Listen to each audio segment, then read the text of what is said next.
bienvenue dans ce webinaire sur l'intelligence artificielle. Je me présente. Je suis Rémi Neitali, je suis développeur logiciel et product owner. euh, je m'intéresse en particulier au sujet de l'intelligence artificielle. Aujourd'hui, on va essayer de répondre ensemble à la question, est-ce que l'intelligence artificielle est bienvenue dans les établissements et services sociaux et médico-sociaux? Alors, euh, Tout d'abord,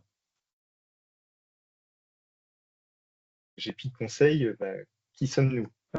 GP Conseil, c'est une entreprise fondée en 2006 qui est née d'une volonté claire qui est de mettre son expertise au service des établissements et des services sociaux et médico-sociaux. C'est une entreprise qui a compris très tôt que les structures du secteur médico-social avaient besoin de solutions pratiques, adaptées et innovantes pour améliorer la qualité de leurs services tout en respectant les exigences réglementaires et les besoins humains.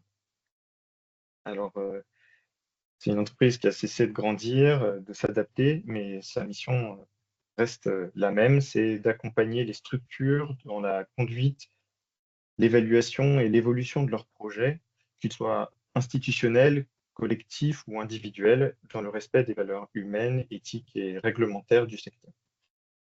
Alors, pour vous parler de l'IA, je pense qu'il est important de commencer par définir les termes. Qu'est-ce que l'intelligence artificielle? Donc, on va voir ces définitions ensemble.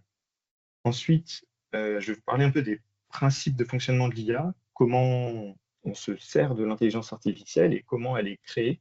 Alors, je ne vais pas rentrer dans les détails techniques. L'idée, c'est juste de vous montrer un peu avec les mains comment on se sert de l'IA et comment elle est créée pour comprendre les enjeux qui sont autour. Ensuite, on verra les différents types d'IA générative. Je vais vous montrer un peu un état de l'art pour que vous puissiez, dès demain, dès ce soir, essayer quelques intelligences artificielles qui sont gratuites et qui sont, comment dire, que je vais vous présenter. On va suivre avec les limites et les dangers de l'IA, parce qu'il faut se rappeler que l'IA semble être un formidable outil, mais elle comporte quand même des limites et il y a aussi des risques liés à l'utilisation de l'intelligence artificielle.